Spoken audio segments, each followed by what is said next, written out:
자, 오늘 우리가 함께 볼 하나님의 말씀은 사무엘상 4장입니다. 사무엘상 4장 1절부터 11절까지의 말씀입니다. 사무엘상 4장 1절부터 11절까지의 말씀, 우리 1절부터 11절까지의 말씀을 교독하도록 하겠습니다.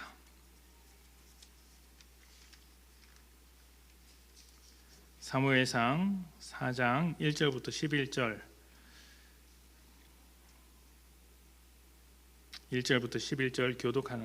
교독하겠습니다. 1절입니다. 사무엘의 말이 온 이스라엘에 전파되니라. 이스라엘은 나가서 블레셋 사람들과 싸우려고 에베네셀 곁에 진치고 블레셋 사람들은 아벡에 진쳤더니 블레셋 사람들이 이스라엘에 대하여 전열을 벌이니라. 그 둘이 싸우다가 이스라엘이 블레셋 사람들 앞에서 패하여 그들에게 전쟁에서 죽임을 당한 군사가 4,000명 가량이라. 백성이 진영으로 돌아오매 이스라엘 장로들이 이르되 여호와께서 어찌하여 우리에게 오늘 블레셋 사람들 앞에 패하게 하셨는고 여호와의 언약궤를 실로에서 우리에게로 가져다가 우리 종에 있게 하여 그것으로 우리를 우리 원수들의 손에서 구원하게 하자 하니 이에 백성이 실로에 사람을 보내어 그룹 사람이 만군의 여호와의 언약궤를 거기서 가져왔고 엘리의 두 아들 홈니와 비느하스는 하나님의 언약궤와 함께 거기에 있었더라. 여호와의 언약궤가 진영에 들어올 때에 온 이스라엘이 큰 소리로 외치매 땅이 울린지라.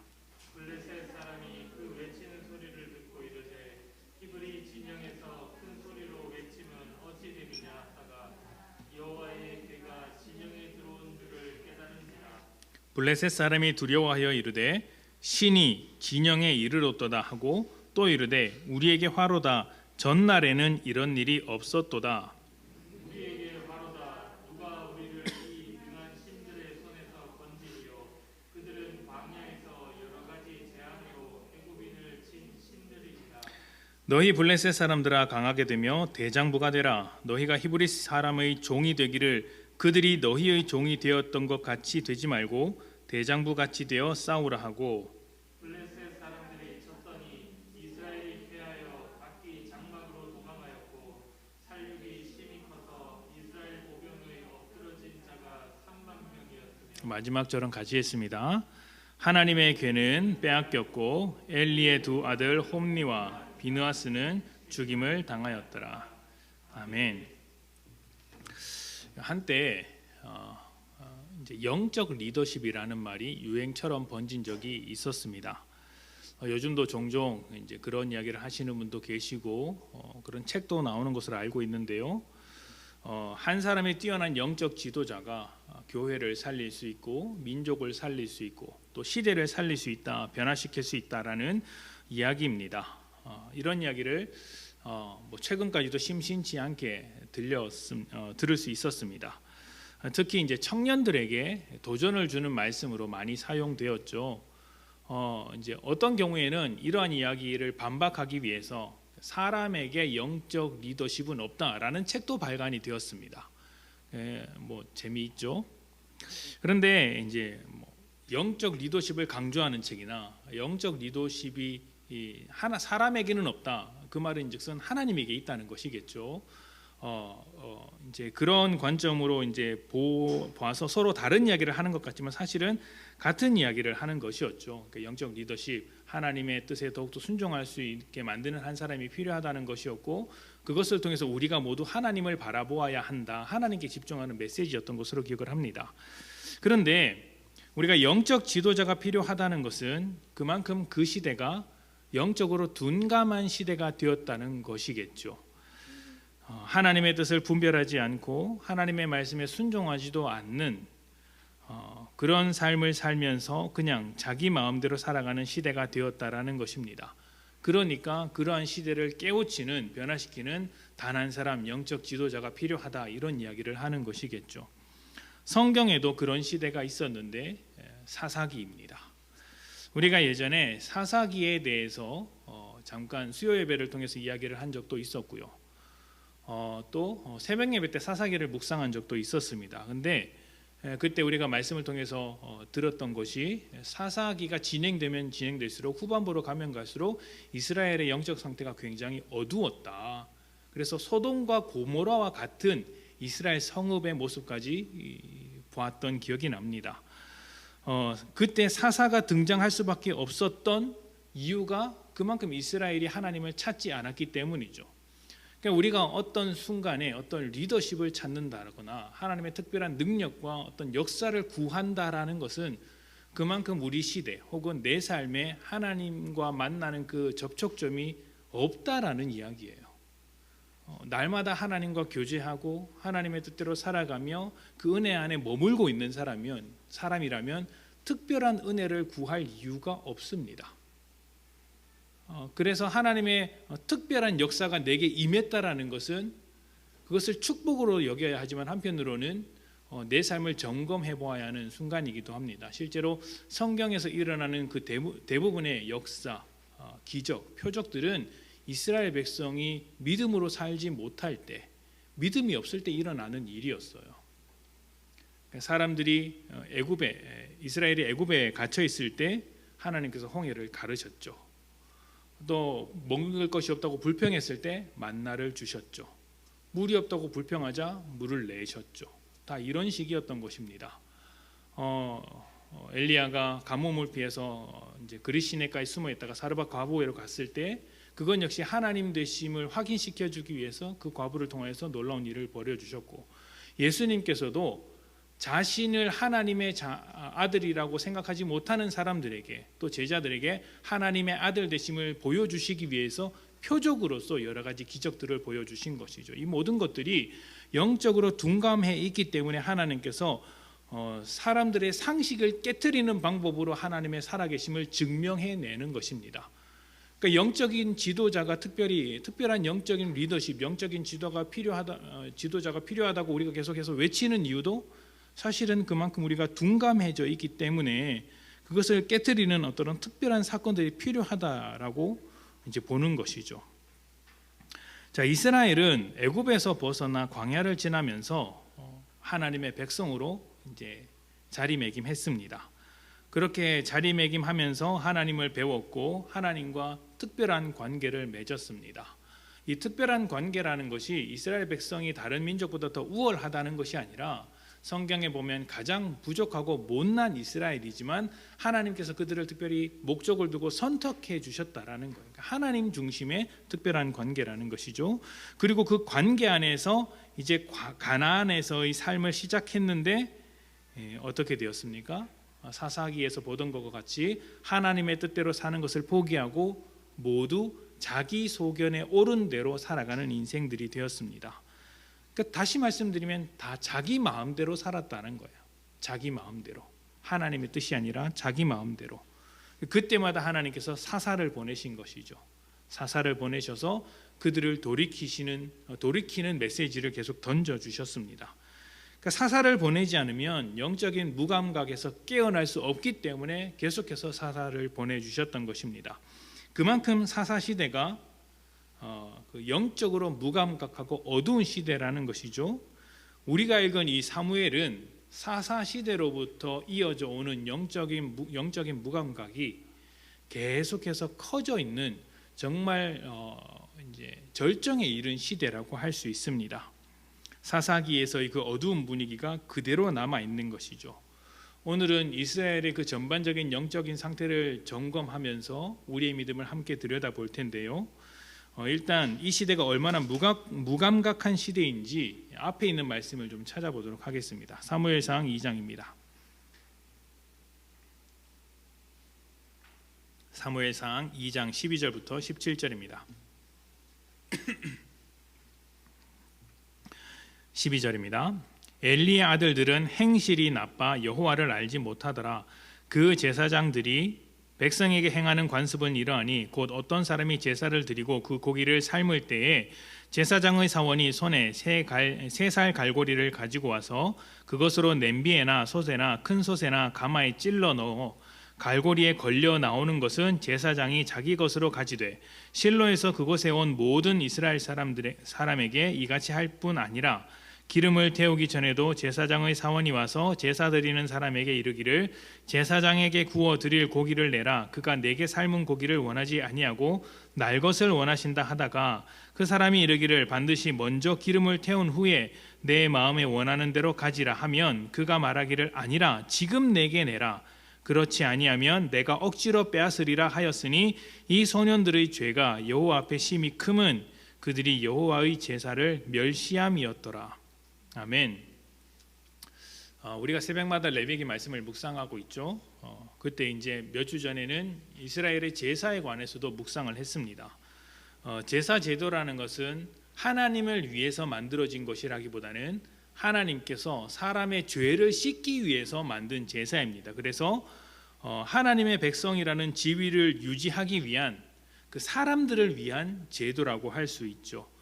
제사는 하나님께 좋은 것이 아니라 사람에게 좋은 것이고 사람에게 좋은 것이기 때문에 하나님께서 그 제사를 받으실 때 기뻐하시는 것입니다. 그 제사를 통해서 백성들의 죄가 깨끗하게 되고 하나님과의 관계가 회복되기 때문에 그 관계의 회복됨 때문에 하나님께서 기뻐하시는 것이죠. 그런데 이 엘리의 아들들 홈리와 비느하스가 제사를 엉망으로 만듭니다. 일단 사람들이 하나님께 바치려고 한 그 제물을 자기들이 마음대로 취하는 것이죠. 제사장이 그 제물을 가지게끔 돼 있습니다. 제사 규정에는 그런데 먼저 하나님께 바친 뒤에 그 기름을 다 제거하고 그 살코기 중의 일부를 제사장이 갖도록 되어 있었죠. 하나님께 먼저 드린 후에 갖는 것입니다. 그런데 그 모든 규정을 무시하고 그냥 기름을 태우기 전에 나에게 먼저 내라. 근데 사람들 중에는 그 규정을 알고 있어서 그렇게 못하겠다라는 사람들이 있을 것 아닙니까? 그러니까 그 부하들이 와서 뭐라고 합니까? 우리가 강제로 빼앗아 가겠다. 이렇게까지 말을 하는 것입니다. 이게 왜 나쁜 일이냐면 단순히 하나님께 드려야 할 제물을 빼앗아 갔다. 이런 의미가 아닙니다. 더 깊은 의미가 있죠. 제물을 바쳤을 때는 그 바친 사람의 죄가 제물에게 옮겨가서 깨끗하게 되기 때문입니다.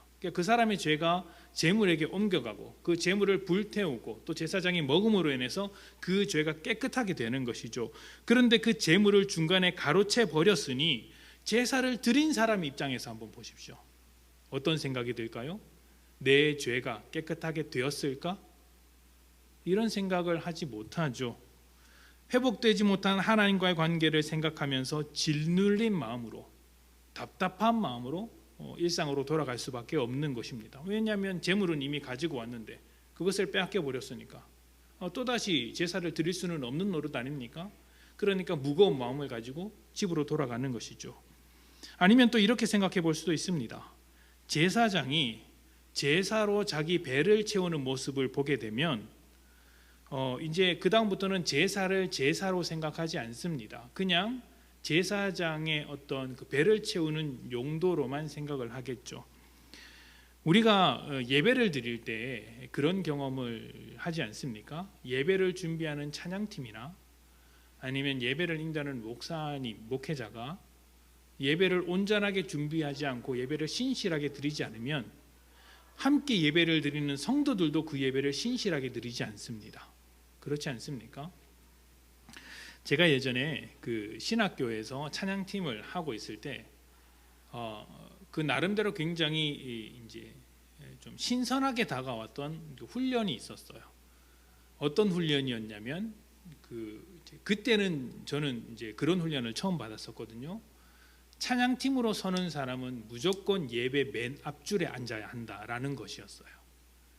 그 전까지 저는 어떤 인식이 있었냐면 찬양팀을 드리고 나서 찬양팀은 다 예배 뒷자리에 앉아 있었던 기억이 납니다.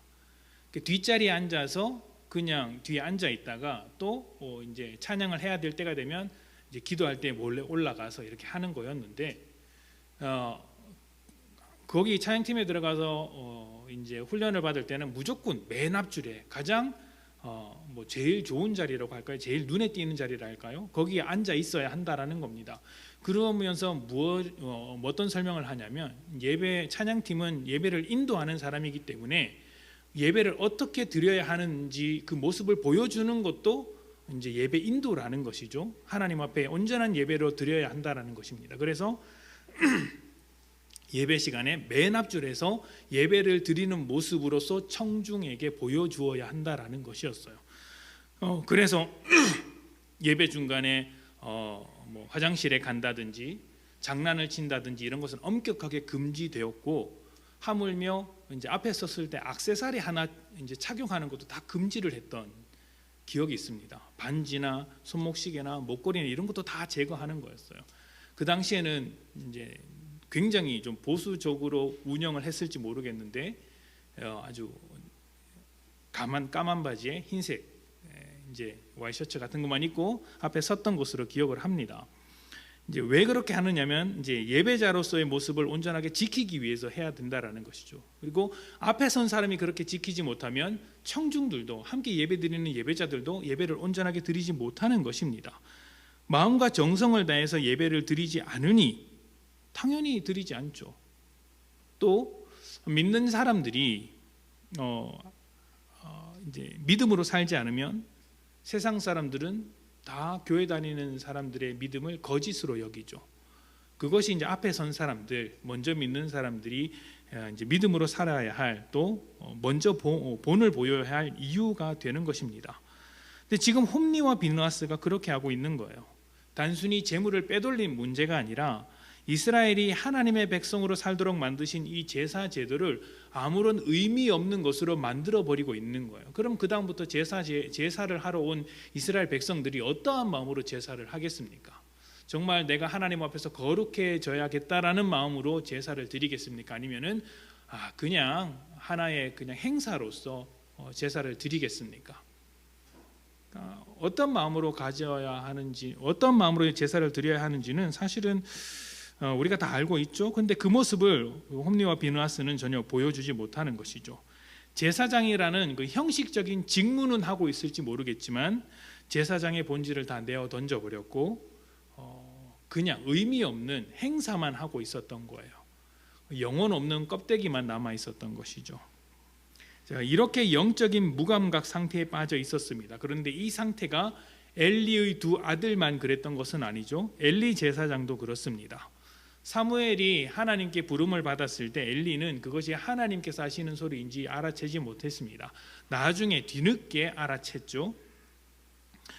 사실 엘리는 그 두 아들의 잘못을 돌이키게 할 만큼 영적으로 민감한 상태가 아니었습니다. 엘리도 그 아들들과 똑같이 둔감한 상태였죠.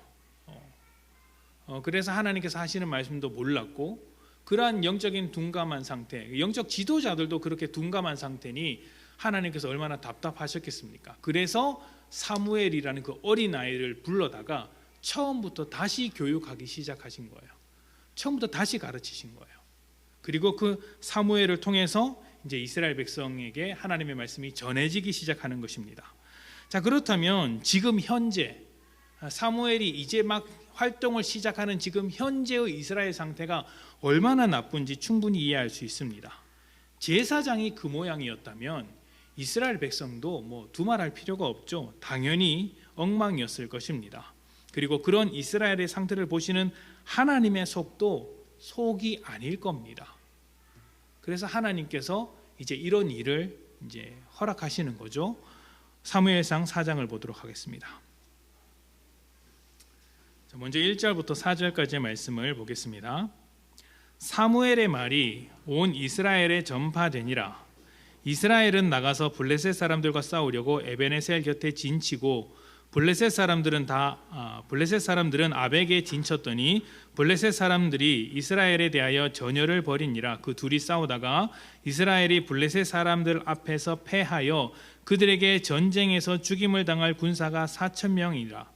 백성이 진영으로 돌아오매 이스라엘 장로들이 이르되 여호와께서 어찌하여 우리에게 오늘 블레셋 사람들 앞에 패하게 하셨는고 여호와의 언약궤를 실로에서 우리에게로 가져다가 우리 중에 있게 하여 그것으로 우리 원수들의 손에서 구원하게 하자 하니 이에 백성이 실로에 사람을 보내어 그룹 사이에 계신 만군의 여호와의 언약궤를 거기서 가져왔고 엘리의 두 아들 홈리와 비느하스는 하나님의 언약궤와 함께 거기에 있었더라. 아멘. 자, 처음에 사무엘의 말이 온 이스라엘에 전파되니라라고 되어 있는데, 이게 이제 막 이스라엘에 하나님의 말씀이 다시 일을 시작하시더라. 하나님께서 말씀으로 이제 새로운 일을 시작하시더라. 그 영적으로 어두운 이스라엘 상태를 깨우치기 위해서 하나님께서 활동을 시작하시더라라는 시작의 단계를 설명하는 말입니다. 다시 말하면 모두가 하나님의 말씀을 듣고 있는 상태는 아니라는 것이겠죠. 그래서 이 말씀이 말씀이 퍼지기 시작하는 바로 이 단계가 가장 어두운 때일 수가 있다라는 것입니다. 새벽 동트기 직전이 가장 어둡듯이 이스라엘 상태가 그만큼 어두운 것이죠. 자, 그 어둠의 순간에 블레셋과 전쟁을 합니다. 그러니까 왜 전쟁하는지 정확하게 알 수는 없지만 무엇 때문인지 그 시작을 상상해 볼 수는 있습니다.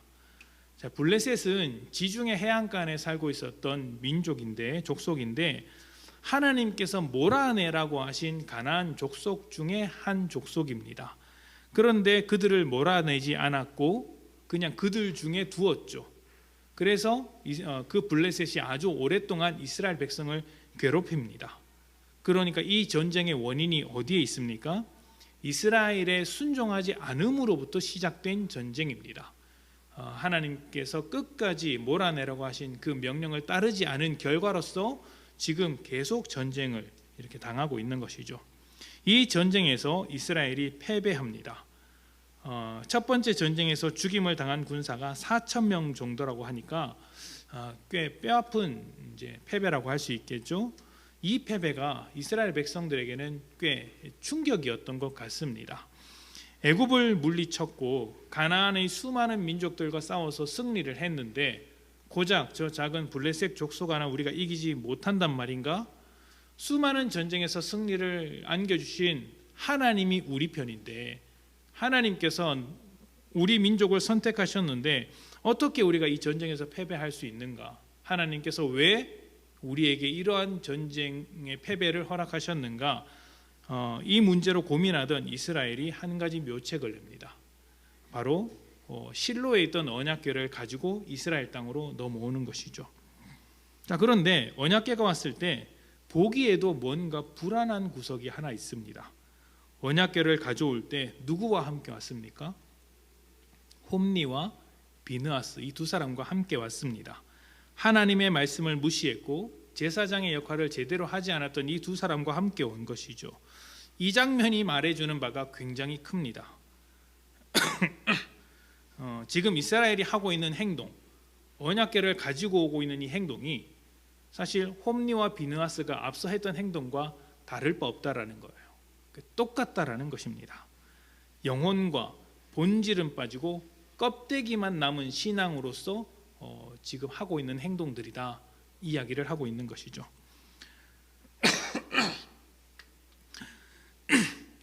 자, 언약궤는 하나님께서 이스라엘의 하나님이 되신다라는 상징물입니다. 그러니까 언약을 담아둔 궤죠. 언약궤 안에는 이제 세 가지가 있었는데 10계명을 새긴 두 돌판이 있었고요. 그다음 이제 만나가 담긴 항아리가 있었고, 그리고 마지막으로는 아론의 지팡이가 있었습니다. 이것들은 이스라엘을 돌보시며 지키신 하나님의 역사에 대한 기록입니다. 그러니까 그것들을 볼 때마다 그래, 하나님께서 우리에게 말씀을 주심으로 우리와 계약을 하셨지. 우리가 광야에서 헤맬 때 하나님께서 만나로 먹여주셨지. 하나님께서 우리를 하나님의 백성으로 이제 삼으셨지. 이런 하나님의 역사를 상징하는 것들이었습니다. 그래서 이스라엘 백성은 언약궤 앞에서 항상 하나님을 기억하면서 하나님의 백성으로 살아가야 했던 것이죠.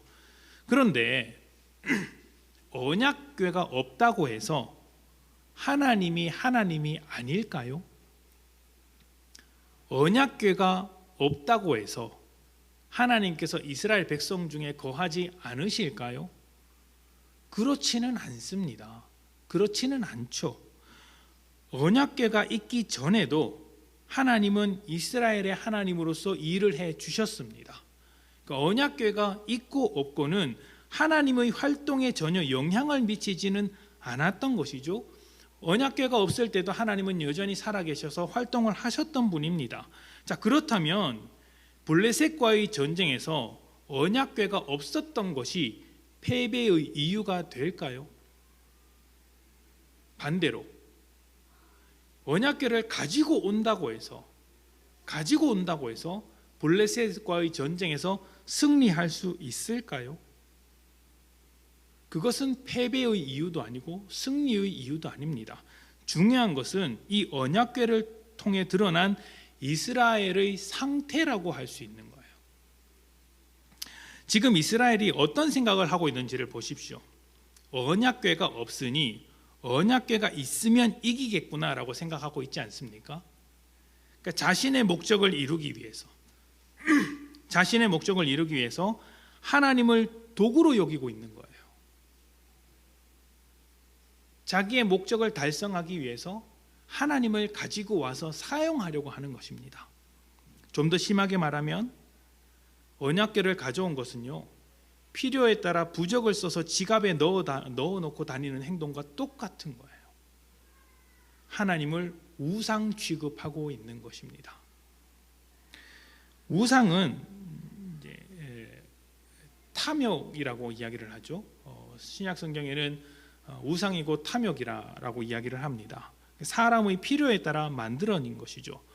사람이 하고 싶은 것이 있는데 할 능력이 없으니까 가짜 신이라도 만들어서 그것에다 열심히 비는 것이죠. 열심히 빕니다. 어떻게 빕니까? 최선을 다해서 기도하죠. 그리고 최선을 다해서 기도했으니 나는 할 도리를 다 했다. 그러니 그 신도 나에게 이제 능력으로서 일을 해달라. 이렇게 하는 것이 우상 숭배입니다. 다른 것 아닙니다. 그게 우상 숭배의 전부입니다. 그래서 우상에게 뜻을 묻지 않습니다. 우상에게 필요한 것은 능력밖에 없죠. 우상이 어떤 뜻을 가지고 있고 어떤 계획을 가지고 있는지 묻지 않습니다. 뜻과 계획은 나에게 있는 거죠. 내가 원하는 것, 내가 바라는 것, 이것을 이루기 위해서 우상의 능력만이 필요한 것입니다. 그리고 그 능력을 얻기 위해서 내가 가진 모든 것을 다해서 최선을 다하는 것이죠. 시간도 바치고 정성도 바치고 돈도 바치고 하는 것입니다. 점집에 가서 거짓된 그 미신의 뜻을 묻는 사람은 아무도 없지 않습니까? 낸 복채의 크기만큼 들인 노력의 큰 만큼 효험이 있는 굿을 해달라, 부적을 써달라 이렇게 이야기를 하죠. 능력만 요구하는 것입니다. 어쩌면 이런 모양의 신앙, 우상을 섬기는 것과 같은 믿음이 지금 우리 신앙 가운데도 있을지 모릅니다. 성공이나 물질주의에 빠져서 그것을 얻기 위해서 최선을 다하는 믿음인 것이죠. 정말 최선을 다하는 믿음입니다. 하나님, 제가 예배를 빠지지 않고 열심히 드렸으니 하나님도 저에게 좋은 것 하나 좀 주십시오. 하나님, 제가 헌금도 많이 하고 기도도 남들보다 열심히 했으니 또 하나님을 위해서 교회도 멋진 것을 하나 만들어 드렸으니 그러니 하나님도 저에게 소원 하나쯤은 들어주셔야 되는 것 아닙니까? 아니면 또 이렇게 얘기를 하죠. 하나님, 이런 것만 들어주신다면 제가 하나님을 위해서 이런 것 하나 바치겠습니다. 똑같은 이야기죠. 똑같은 이야기입니다. 바로 이렇게 하나님의 능력을 사용하기 위해서 내 열심을 이제 들이미는 것이죠. 하나님 앞에 내가 이만큼 했으니까 하나님도 나를 위해서 뭔가를 좀 주셔야 되는 것 아닙니까? 이스라엘이 전쟁에서 승리하기 위해서 언약궤를 가지고 왔고 언약궤를 가지고 왔으니 그만한 열심을 내가 하나님 앞에 보였으니 내게 승리를 주십시오 요구하는 것과 똑같이 하나님을 나의 도구로 전락시키는 그런 믿음, 하나님을 우상으로 격화시키는 그 믿음이 어쩌면 우리 안에서 가득하게 살아있는 것일지도 모르겠습니다. 재미있는 것은 블레셋의 반응이에요. 사무엘상 4장부터 4장을 계속 봅시다. 사무엘상 4장 5절부터 11절입니다. 여호와의 언약궤가 진영에 들어올 때에 온 이스라엘이 큰 소리로 외치며 땅이 울린지라 블레셋 사람이 그 외치는 소리를 듣고 이르되 히브리 진영에서 큰 소리로 외치면 어찌 됨이냐 하다가 여호와의 궤가 진영에 들어온 줄을 깨달은지라 블레셋 사람이 두려워하여 이르되 신이 진영에 이르렀도다 하고 또 이르되 우리에게 화로다. 전날에는 이런 일이 없었도다. 우리에게 화로다. 누가 우리를 이 능한 신들의 손에서 건지리요. 그들은 광야에서 여러 가지 재앙으로 애굽인들을 친 신들이니라. 너희 블레셋 사람들아, 강하게 되며 대장부가 되라. 너희가 히브리 사람의 종이 되기를 그들이 너희의 종이 되었던 것 같이 되지 말고 대장부 같이 되어 싸우라 하고, 블레셋 사람들이 쳤더니 이스라엘이 패하여 각기 장막으로 도망하였고, 사륙이 심히 커서 이스라엘 보병의 엎드러진 자가 3만 명이었으며 하나님의 괴는 빼앗겼고 엘리의 두 아들 홈니와 비느하스는 죽임을 당하였더라. 아멘. 자, 언약궤가 이스라엘 진영으로 들어왔을 때 이스라엘의 사기가 부쩍 올랐습니다. 와 소리 질렀던 거죠. 전쟁에서 사용할 하나님이라는 강력한 무기가 우리에게 들어왔다.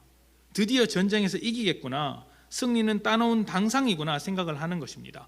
와 하는 소리가 들리자 블레셋 진영에서 동요하기 시작하는 거예요. 무슨 일이 일어났지?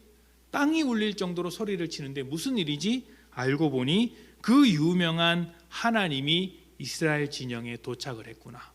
언약궤가 도착을 했구나. 깜짝 놀란 것입니다. 여기서 재미있게 봐야 하는 게 세 가지 장면이에요. 첫 번째는 7절에 나오는데요. 블레셋의 고백입니다. 신이 진영에 이르렀도다. 우리에게 화로다. 전날에는 이런 일이 없었도다 라고 합니다. 그러니까 전날에는 이스라엘 진영에 언약궤가 오지 않았는데 지금은 언약궤가 도착했으니 우리가 전쟁에서 불리해지겠구나라고 생각을 하는 것이죠. 이게 왜 재밌냐면 이스라엘 백성이 하는 생각과 블레셋이 하는 생각이 똑같은 거예요. 지금 이스라엘 생각도 이스라엘 사람들의 생각이 뭡니까? 하나님을 데리고 왔으니 이제 우리가 전쟁에서 이길 것이다, 이것이지 않습니까? 블레셋 사람이 무엇입니까? 저 진영에 하나님이 들어갔으니 우리가 지겠구나, 지금 이 생각을 하고 있지 않습니까? 둘 다 하나님을 우상처럼, 전쟁의 도구처럼 생각하는 것이죠. 이게 무슨 의미냐면 이스라엘의 믿음의 상태가 블레셋과 똑같다라는 거예요. 하나님을 도구로 삼는 신앙은 세상에서도 굉장히 많이 찾아볼 수 있습니다. 그건 건강한 신앙이 아니에요. 우리의 기도가 건강한지 건강하지 않은지 어떻게 확인할 수 있는지 아십니까? 하나님께 요구하는 것이 많은가? 하나님의 뜻을 묻는 게 많은가? 이것을 한번 따져보십시오. 우리는 연약하기 때문에 하나님께 구하는 것이 없을 수는 없습니다. 그런데 하나님의 뜻과 내가 구하는 것이 충돌할 때 그때 무엇을 더 요구하십니까? 내 뜻을 포기하지 않고 하나님의 뜻을 꺾으려고 하십니까? 아니면 하나님의 뜻 때문에 내 뜻을 꺾으려고 하십니까? 내 뜻을 꺾을 때 괴롭습니까? 아니면 기쁘고 감사하고 즐겁습니까?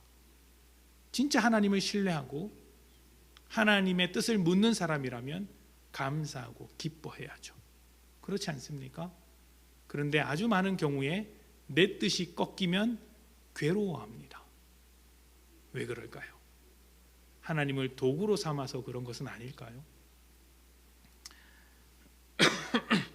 자, 두 번 죄송합니다. 아직 덜 나아서 그렇습니다. 제가 이게 병원에 가서 덜 나았다는 소리를 듣고 나서 걱정되는 게 있었어요. 그러면 이게 감염이 되는 것 아니냐? 그건 아니랍니다. 그러니까 의사 선생님이 무슨 근거로 말씀하시는지 모르겠지만 어제까지는 조심해야 되는데 오늘까지는 괜찮다고 그럽니다. 왜 그러냐 물어보니까 이 발병 기간이랑 이런 게 있다고 해요. 그리고 정말 조심하려면 정말 기저질환이 심한 사람이나 노약자한테는 좀 조심해라. 젊은 사람, 건강한 사람들한테는 괜찮다라고 이야기를 하셨어요. 그래서 제가 과감하게 마스크를 벗고 설교를 하는 겁니다. 하나님을 신뢰합시다. 자, 두 번째 재미있는 장면은 8절에 나오는 거예요. 8절에서 이렇게 이야기를 합니다. 우리에게 화로다. 누가 우리를 이 능한 신들의 손에서 건지리요. 우리에게 화로다. 누가 우리를 이 능한 신들의 손에서 건지리요. 8절을 보시면 신들, 신들, 신들 이런 표현이 몇 번 나옵니다. 그렇죠? 블레셋이 이스라엘의 하나님을 보고 하는 말인데 신들, 복수로 이야기를 해요. 신들. 그들이 보기에는 이스라엘의 하나님이 한 명이 아니라 여러 명이라고 생각을 하고 있는 거예요. 왜 그렇게 이야기를 할까요? 블레셋도 여러 신을 섬기기 때문에 그렇게 말을 하는 것일 수도 있지만 그동안 이스라엘 백성들이 하나님만 섬긴 게 아니었기 때문입니다. 가나안에서 있었던 그 사사기의 기록들을 한번 보십시오. 하나님을 섬기다가 바알을 섬기고 또 가나안의 수많은 우상들을 섬겼지 않습니까?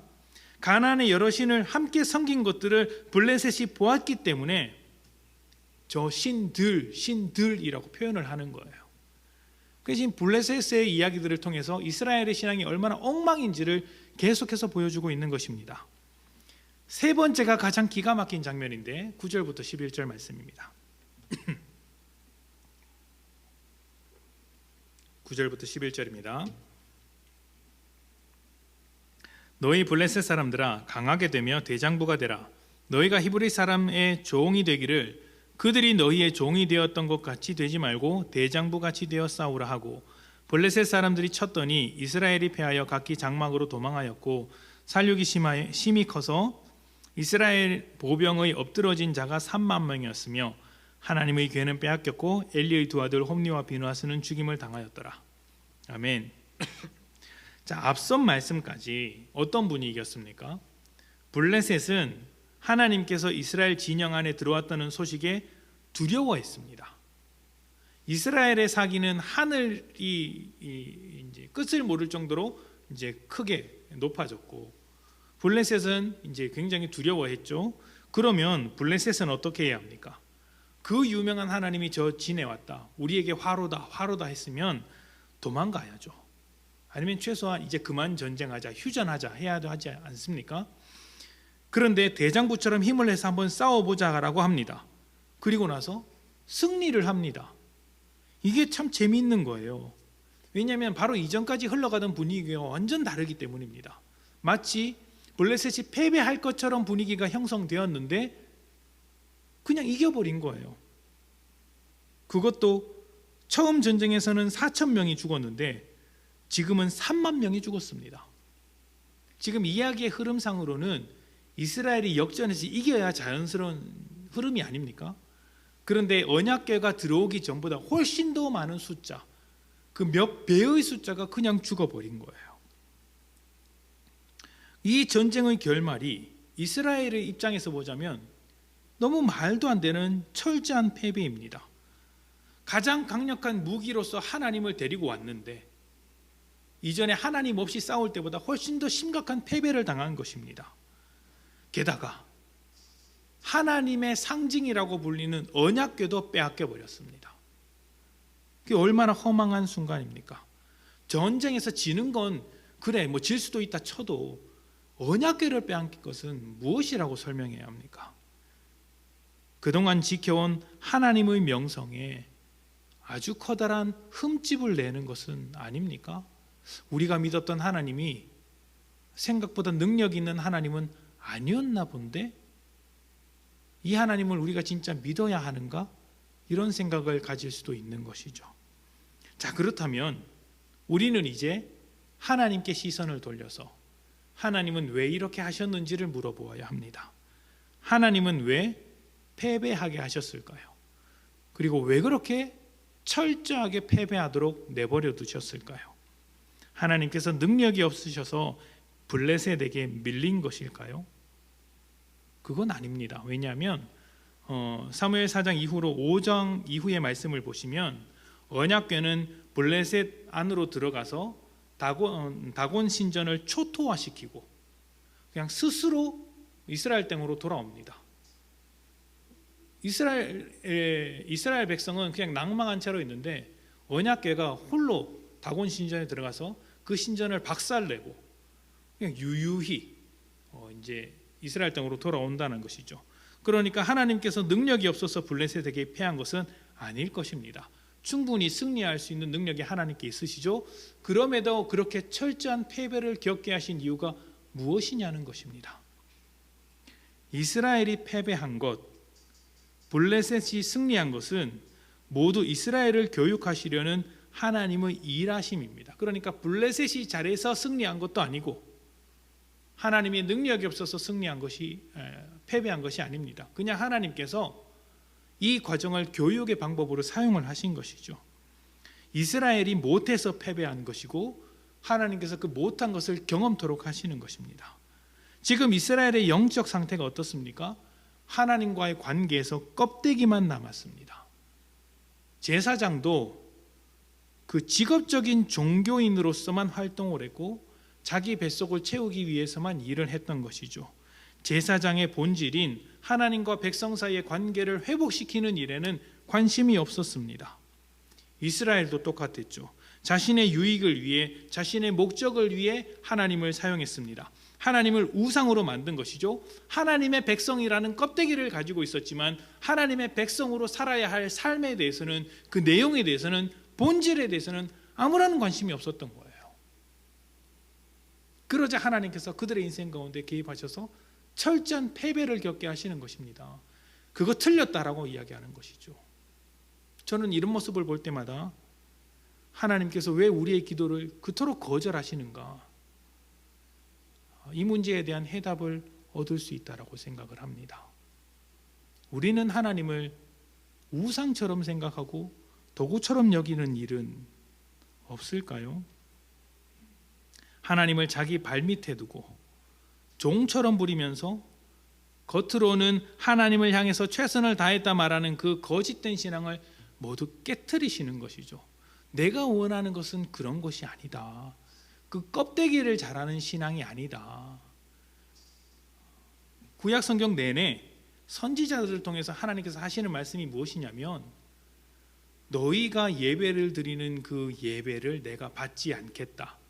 너희가 하는 제사를 내가 하지 않겠다. 너희가 찾아오는 이 성전 문을 닫았으면 좋겠다. 왜? 너희의 삶에는 나의 뜻대로 살아가는 모습이 없기 때문이다. 이 이야기를 계속 하십니다. 이사야, 예레미야 할 것 없이 모두 하십니다. 그리고 이것이 껍데기는 하나님의 백성이나 그 삶의 본질적인 면에서는 하나님의 백성으로 살지 못하는 그 문제가 이스라엘 백성을 멸망하도록 만들어버리는 거예요. 하나님의 일하심은 이 모든 것을 고치기 위해서 오명을 뒤집어 쓰시는 겁니다. 사람들은 이야기하죠. 내가 기도했으면 하나님께서 응답해 주셔야 되는 것 아닌가? 근데 하나님께서 응답해 주지 않으십니다. 사람들이 뭐라고 합니까? 하나님이 없나 보다. 하나님이 능력이 없나 보다. 살아계신 하나님이 아니신가 보다. 이렇게 말을 하죠. 그 오명을 하나님께서 뒤집어 쓰십니다. 뒤집어 쓰시면서도, 감당하시면서도 그냥 가르쳐 주시는 것이죠. 내가 원하는 것은 그런 것이 아니다. 내가 원하는 삶은 그런 것이 아니다.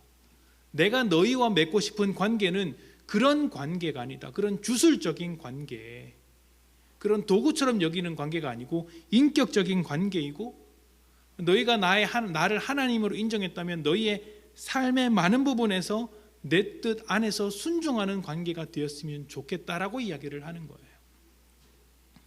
그래서 이 오명을 뒤집어 쓰시면서 블레셋에게 패배도 하시고 블레셋에게 잡혀가시기도 합니다. 또 이스라엘 백성이 언약궤를 가지고 오면 그냥 끌려와 주시는 거예요. 꼼짝도 않고 그냥 언약궤를 버티고 움직이지 않게끔 하실 수도 있는데 그냥 끌려다녀 주시는 겁니다. 끌려다녀 주시면서 너희가 그렇게 하는 그 일들을 모두 한번 경험해봐라. 그것이 좋은 것이냐 아니지 않느냐, 이것을 가르쳐 주시는 것이죠. 하나님이 정말 하나님이 맞습니까? 하나님이 능력이 있으십니까? 라는 오명을 뒤집어 쓰시면서도 우리의 잘못된 것을 하나님께서 대신 감당해 주시면서도 우리에게 가르쳐 주시는 것이죠. 그것이 아니야. 너희와 나의 관계는 조금 더 특별한 관계야. 우상과 같은 관계가 아니고 도구로 삼는 관계가 아니고 이것은 삶을 바꾸는 본질적인 관계야 라고 이야기를 하는 것입니다.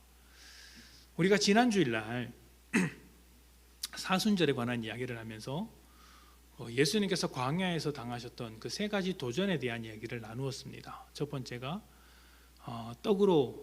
떡이 아니라 하나님의 말씀으로 사는 것이었죠. 두 번째가 무엇이었습니까?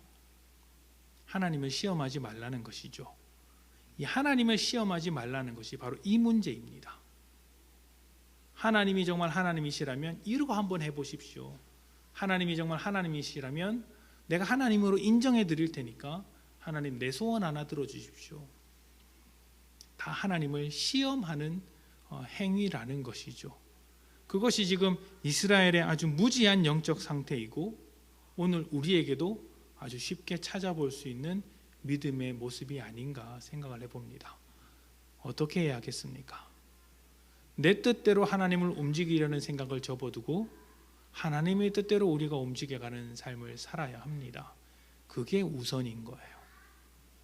우리가 기도할 때 무엇을 위해 기도해야 한다고 하셨습니까? 하나님의 의를 위해서, 하나님의 나라를 위해서.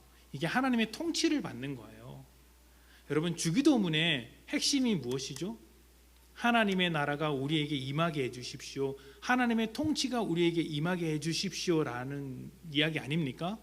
그 기도는 다시 말하면 내가 순종하겠습니다라는 기도예요. 하나님의 통치가 내게 임하게 해주십시오. 그러면 내가 그 통치를 따르겠습니다. 이 이야기가 따라 나와야 되지 않습니까? 그래서 기도는 곧 순종이에요. 내 뜻을 포기하는 순종의 자리죠. 근데 이 말씀 속에서 이스라엘 백성이 순종하는 모습이 있었습니까? 언약궤를 가지고 와서 자기의 뜻대로 사용하려는 모습은 있었지만 전쟁이 과연 하나님의 뜻인지, 언약궤를 가져와서 전쟁에 임하는 것이 하나님의 뜻인지 묻는 것은 없었습니다. 이 책이 사무엘상이잖아요. 그런데 사무엘상 4장에서 사무엘이 단 한 번도 등장하지 않습니다. 사무엘이 하나님의 말씀을 전한다라고 이야기를 했는데 사무엘이 등장하지 않아요. 왜 그럴까요? 하나님의 말씀을 안 듣고 있기 때문이죠. 하나님을 안 듣기 때문에 하나님께서 그 오명을 뒤집어 쓰시고 말씀하시기 시작하는 것입니다. 내 말대로 좀 살아달라고 말입니다. 오늘 이러한 믿음이 우리에게도 있기를 소망합니다. 하나님께 나아갔을 때 하나님을 도구로 삼는 믿음이 아니라 하나님의 말씀을 먼저 듣는 믿음, 하나님께서 누군가로에게 말씀을 주실 때 그 말씀을 내 기준으로서 판단하는 것이 아니라 그 말씀에 순종하여서 하나님의 뜻대로 살아가는 믿음이 우리에게 있었으면 좋겠습니다. 그렇게 살아냈을 때 우리의 믿음도 온전한 믿음이 되고 하나님의 뜻이 온전히 이루어지게 될 것이라고 믿습니다. 우리가 기도의 도구로 하나님을 받아들인다면 하나님을 우상으로 만드는 것임을 잊지 마시고 언약궤를 가져오는 신앙이 아니라 오히려 하나님 앞에 날마다 찾아가고 그 뜻을 물어감으로 거룩하게 되는 그런 늘사랑교회 성도님들이 되시기를 축복합니다. 함께 기도합시다.